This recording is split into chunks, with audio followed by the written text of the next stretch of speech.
Did you know that urban environments are bustling with wildlife, often unnoticed? From raccoons rummaging through trash to peregrine falcons nesting on skyscrapers, cities provide unique habitats.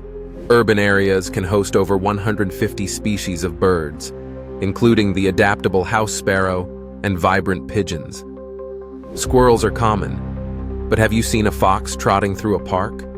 These clever animals thrive on human leftovers. Even bees and butterflies find refuge in urban gardens, playing a vital role in pollination.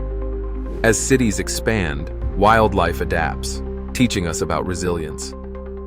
Next time you step outside, keep an eye out. You might be surprised by who's sharing your space.